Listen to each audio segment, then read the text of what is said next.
Welcome back to Darren's 67 to 72. Today we're gonna, as usual, gonna work on a few things. 1968 C10 bright white, and we'll do a little work on a 1972 C20 in Avalon green.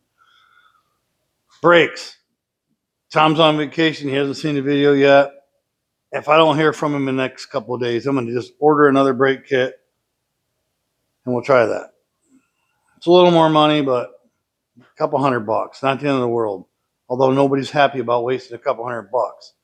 It's not a waste. You know what I mean? So I also might have mentioned to you guys that my windshield guy who had to be calling any minute. I want to get some things done. Yeah, he called, and I wasn't ready. Dang it, Darren. I decided to paint the back of this. I think we said this. Get this all ready so that when he comes, he could help me with the back window too. Well, it was a couple months of getting him here before.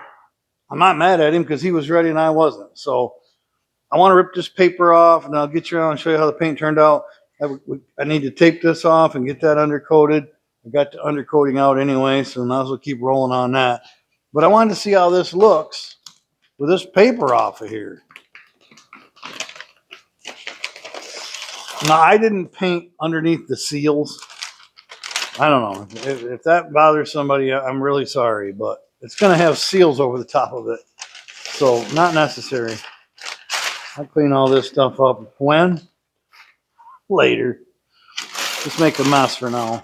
I should leave these on because we're going to be, yeah, well, I'll leave half of it on. I just wanted to see how this turned out down here. This paint, what I do with masking is after I'm done painting the project for the day, I'll peel off any tape that might leave a line from the level of tape. I'll tape it off, spray it with Windex, and then run my finger along that line. It'll blend it right down to almost nothing. None of this is, I could leave this on there and tell you the truth. You know what, I'm going to. None of that's critical because it's a line, but we can talk about that the next time I paint something. But hey, look, I painted it without you. I'm just going to show you the results. A lot easier. I should save that, shouldn't I? Yep, that's not going to happen. It's coming. It's coming. One step at a time. I'm kind of in a spot with this truck, though. Not a lot more I can do until I get the window in and get some parts ordered. There's some things I could do, but I'm kind of at that in-between, in the middle places you get when you work on these cars where you can't really move forward unless you do some big thing.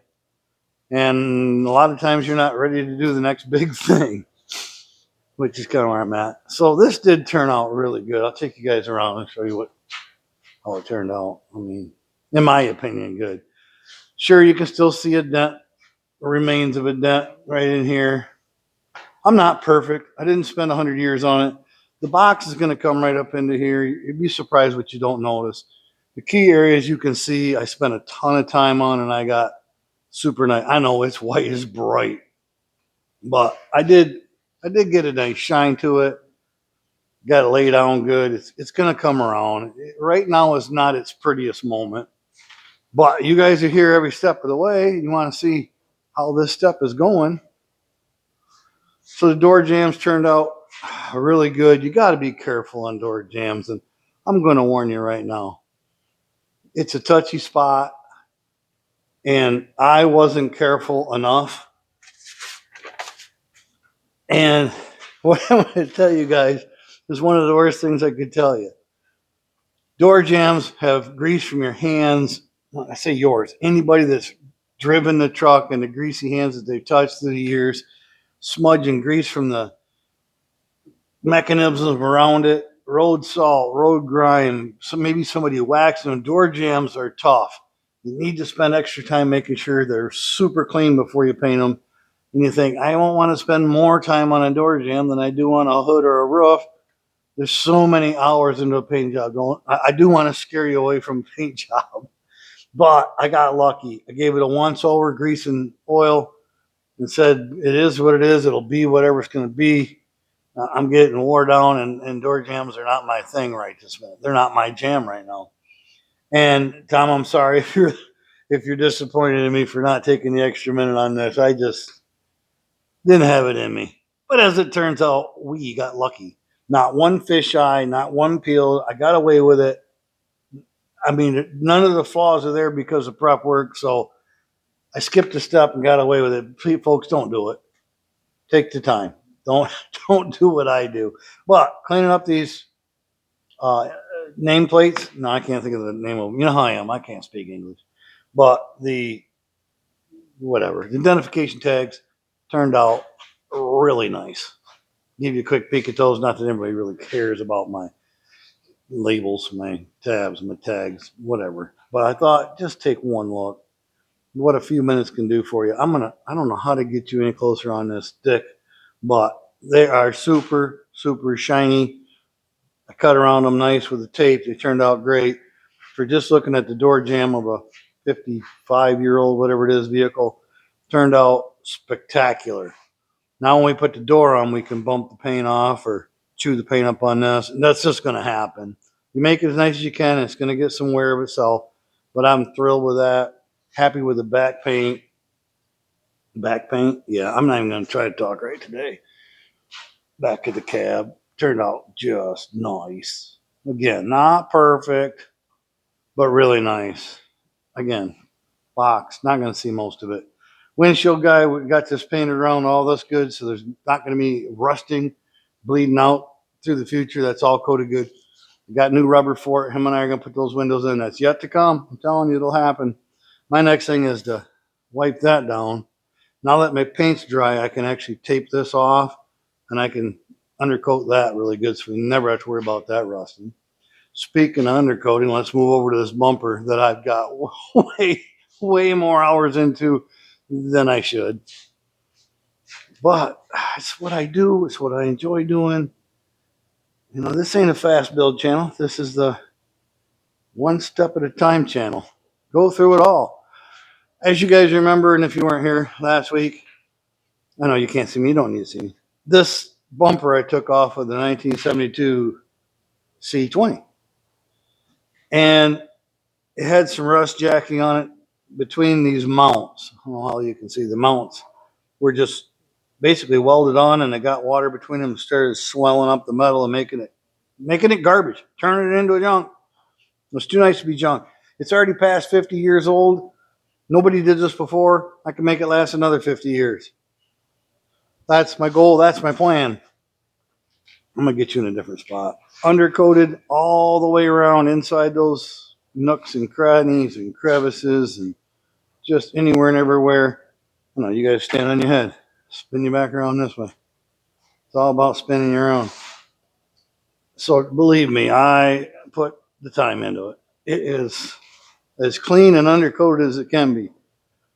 Again, like for you, I hate to repeat myself for my regular viewers, but for the new people, this is basement grade tar, and it dries even with a rubber glove. It doesn't, can't hear it sticking. My next dilemma: somebody tighten the ball. I might as well replace the ball. It's rusty, crusty, it's ugly. I can use it here on the farm on something else. But I can, for the life of me, I cannot get that off. Double wrenching it, doing whatever I got to do. I can't get that off of there. So I'm going to put some heat to her, and we're going to try it again. Hopefully heat will get it. Now in this particular instance, I don't know. If somebody really cranked that on there, it's just going to be, yeah, one of you or more are wondering why I even care. Well, it's off. And when something's off and in your hands and on the bench and easy to use, easy to work on, try to do the best you can while it's there. Yeah, I'd say spend the extra minute, but I probably got an extra hour into it. Now we're going to do what's the right thing. Heat, and I shouldn't have tarred that first. What was I thinking? Heat the nut, make it bigger. I guess you don't want to heat the shaft to make it bigger. I guess I should have done this before I put the tar on, but it can be fixed. You don't need to get a ton of heat into it, but I mean, how do I know how much heat we need to do? Why do I keep talking like I know something? This is all new to me. Yeah, I could have done this 100 times. I still don't know how much heat it needs. Should I get the whole thing cherry red? Not the first time. We want to struggle with it a little, right? Oh, she got some redness to her already. I was smart enough to do this before I painted the top.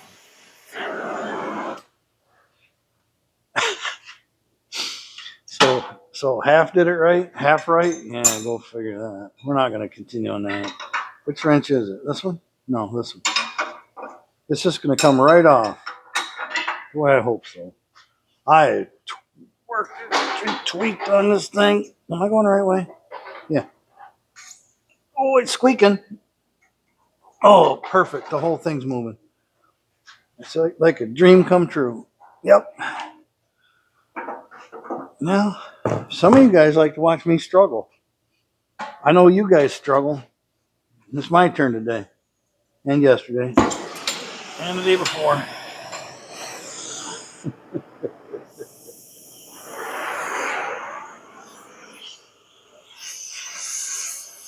Now, I didn't plan ahead again.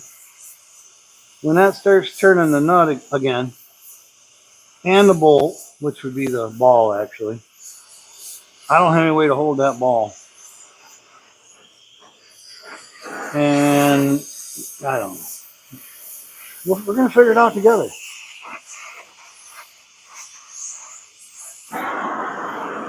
If you don't have a torch, that's not a problem.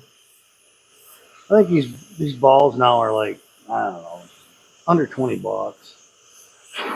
I think, and I might wish I'd done it, I'd just take a chop saw to it or grinding wheel and cut the darn thing right off there and get a new one. It ain't worth buying $1,000 worth of torches. But when you have torches, you kind of want to do this stuff. And then fight and struggle and wish you hadn't. Oh, she's still tighter than the dickens. It might still need just cut right off. I'm a little surprised. That time I had it pretty red. Yeah, she's turning everything. What do you guys think? Torch it off. Put a pipe wrench on the other side so when it turns around, it'll grab. And then the pipe wrench will tear up the ball. Make all this time and effort in vain. Half of everything I do. Fun. It's all fun, folks. So a couple of days ago, I went to hang up my pipe wrench, and I realized I have one more pipe wrench than I have places to hang them. So I'll just leave it on the bench until I get a nut or a bolt to put that pipe wrench up there. Yeah, I'm babbling. I can't find the pipe wrench that I had no place to put it. The struggle is real. Okay, let's come back over here. Righty tighty, lefty loosey. If that's going left, this is going left. Put it on this way and hope for the best.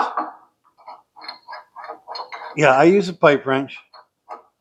So when it gets really tight and gets over there and I start prying on it, it'll booger up the ball.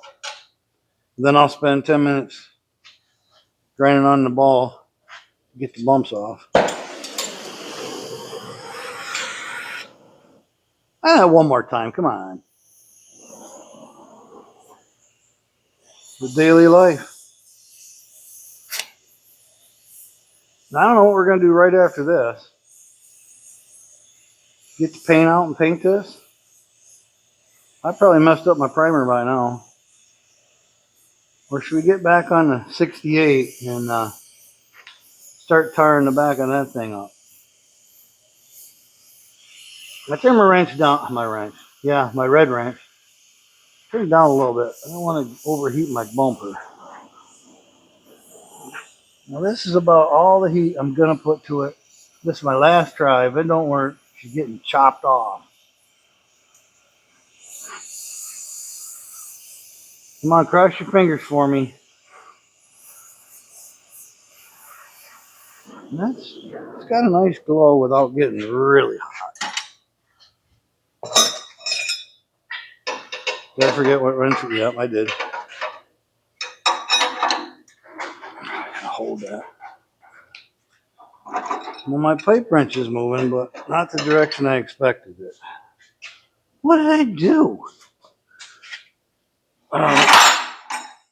No, I got it on right. See, I second guessed myself. Letting that cool off. Come on, let's do this. There we go. Now or never. Oh, it came right off. Who is panicking? Except this guy. Oh, now I got that game. I can't get the wrench off because that one's counteracting it. You want to keep going because that nut will retighten a little bit. Oh, look at there. We got her. Careful, boy. She's hot. That'll be a good farm ball for something else. Little heat goes a long way, folks. That was more than a little heat, though. That was a lot of heat.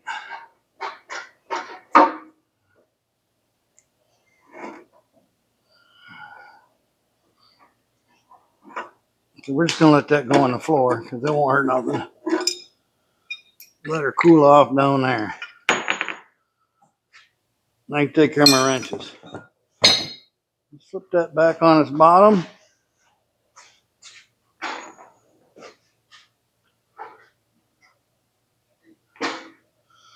There's what we're working at on the top. I've got this end beat down nice and flat where you don't notice anything wrong with it. That little hump, I got a few hammer marks in there. I'm going to do something with it. I don't know what I'm going to do yet. Filler I don't like because it's a bumper. Might take my little grinder and play in there because I don't have enough hours into this yet. Just to touch that a touch. The other end, I'm not going to take it down there. That's all fixed up. Yeah, I'm glad I waited. I'll have to clean that paint all off there where we burned it on the ball part, but not ballpark, ball part. Whew. That's kind of where I'm at today. That's what I'm doing. I do think I'm going to take a little break here in the air. It is muggy, it rained, and it's hot. I'm going to wipe this off, get my tar, and just get a seat started. Kind of take a break and do something that doesn't use a lot of brain power. Not that taking that ball off of that used a ton of brake power, but this isn't critical to get this spotless. That tar, I mean, you can put sand in it if you want to make it that way. It's kind of some of them fancy paints you can put sand in case you want to be a little sticky or grabby. So it is not going to hurt this one little bit. And then I almost forgot. I won't bore you guys doing this in either, but I got to clean these brackets up for that bumper and get this bumpy all clean and rusty all off. I'll do that off camera this week. That couldn't possibly take me more than a couple hours. You know, I make everything look harder than it is. Like getting in here. I got to hold my breath to get in. You guys are familiar with this, my favorite product when it comes to undercoating. And this brush is like a year old. I could probably change up, but it's still good. It's fine.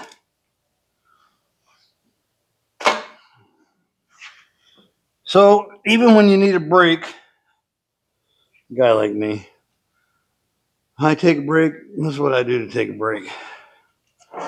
Rest my mind a little bit. Do something that ain't got me thinking. Leave some room for the tape. Tape goes that way. I'll just get up around the edges. I'm not going to do any edging right now. Masking tape is too much thinking for a guy like me. I'm just teasing. But we'll start getting this coated. Next time you guys come, this part will be done. Everything I do, exciting. It's all the same thing. No matter where you go. Oh, but I'm enjoying getting to this point. I've been contemplating going over and getting a box to this and bringing it back. But I don't really have room in the shop, so I've been trying to make myself wait. Forced patience. Is that still considered patience? I think it is. Yes, I could use a bigger brush, but then you wouldn't have the quality. You wouldn't spend the time rubbing it in all the corners, make sure everything's covered good. So this week, I want to thank a few people for joining the channel. I got a Sam, a Rod, and another one I can't remember off the top of my head. But I'll thank them next week. Whenever I get a name, I'm going to list it on here as long as I can. But for viewers coming along, I get a lot of views where people don't watch the whole show, and I get that. I'm not as fast as some of them other bigger channels that just knock vehicles out. They don't show you half what they're doing, and well, there's a reason for that. But those are enjoyable. I have to admit, it's fun to watch them work on something different every week. We work on the same thing every week. So you can pick and choose what you want to watch. I'm just offering you another opportunity to see something. My favorite thing about some of the viewers I never expected when I started this channel is them telling me their story or what vehicle they're working on and how they've done the same thing. And I've actually got a guy here last week who's working on, it doesn't matter, just not a C10. I think a K20, as a matter of fact, now that I think about it for a second, which would be super cool. Four-wheel drive, not my jam anymore. When I was younger, that was all I cared about. But now that I'm older, I'm tired of mud. Even if I don't get stuck, I got to wash all that. So, old fuddy-duddy. I just want to drive up and down the blacktop roads and not wash my cars. But those K20s are cool. So when you guys tell me about your project, that's fun for me. I'd love to see them. Maybe I should get an email started or something where we can share some of that stuff. But who's got the time, right? Just stay at this. That's probably why I mentioned Eddie so much on my channel. He's been around for a long time on the channel, and I do want to tell you his story because it applied to a lot of you. I don't know who watches the channel, this kind of channel, who dreams of one of these trucks. Probably not a lot of people. It's more just for watching for entertainment. I get that. This channel is more geared for the people that want to actually work on them versus if you just come to watch a bunch of these get built and driven away at the end of the channel. That's cool. I wish I could do that too. Uh, that's fun, but that's not. These are the details, and I put that in the description of my channel. This is for the things you don't see everywhere. But even if you're not building one, come here and watch. My point: if you think you can't and you're never going to find one, you can't afford one, you're never going to be able to afford one, don't get down on yourself. I bring up Eddie, and I'm going to use him for example. I hope you don't mind Eddie. But it wasn't but a few months ago he had shared with me that he was hoping to get one someday, and he's been looking. Doesn't really have a lot of money for one right now. He's building a garage, got life going on like everybody, right? And then he found one, but it was quite a ways away, and you hate to drive, 3, 4, 5 hours to look at a vehicle that might not be what you even want. And before he could make a decision what he wanted to do, it was gone. Classic, happens to us all. And I'm sure, he didn't say anything, but I'm sure he was a little disappointed. But the moral to the story is, I don't know, a couple weeks later, I mean weeks, he found another one closer. I believe it was a better deal. And he ended up buying one. That is exciting. And I am so glad he shared that with me. That is fun for me to hear. There's somebody out there building another one of these. They're getting hard to come by. And when you finally think you're going to give up because you can't find one, I've been there. He's been there. A lot of people been there. Nope. Just time. Take your time. Keep your eyes open. Mention it to your friends and relatives. They might not even care about these kind of things, these trucks. But put it in their mind when they're driving around daydreaming and they see an old truck that call you up, tell you, hey, I see an old truck, go check it out. Then it probably won't be a C10. It might even be a Ford, which, I mean, that's fine if that's what you're looking for. But you'll be surprised. Something will come up. There'll be one. Just be patient. Now, if you're ready to roll and you don't have patience, they're out there for that kind of money. But if you want a decent, respectable deal, they're there. They're not gone yet. Not just yet. I think they're getting there, though. The line I had on my next one, well, between doing hay and all the things I broke this year farming, it's been fun. I haven't had a chance to get over and talk to the guy. Last time I did that and I got busy, I got over there, he had sold a bunch of stuff. Said he never would. Even the people that grew up with him said, oh no, that guy will never sell any of that. Yeah, he did. So if he might have done it again, and that wouldn't be his fault, it'd be mine for not making the time to go over there. So I won't be mad at him. I get it. We all have things. This is going quicker than I thought. I'm not going to keep you guys all day. Thanks for stopping. I'm just going to continue doing this. I may or may not tape it off today, but in the next couple of days, I'll get that tightened up good so it can dry on me. And we'll get back to something more exciting than just the bumper and some paint and tape and what have you. I do my best to get some more parts in. Maybe we can tackle these brakes and I can make that great video, because that'd be fun to get rear brakes on this thing and have them actually put together in front of you guys. It's not that hard of a job, but I'll make it look hard for you. Don't worry. I mean, for crying out loud, I'm not a mechanic. You probably figured that out by now. Well, that's it for this week. I'll be back next week with something fun, something different to check out and see. So until then, I got to go.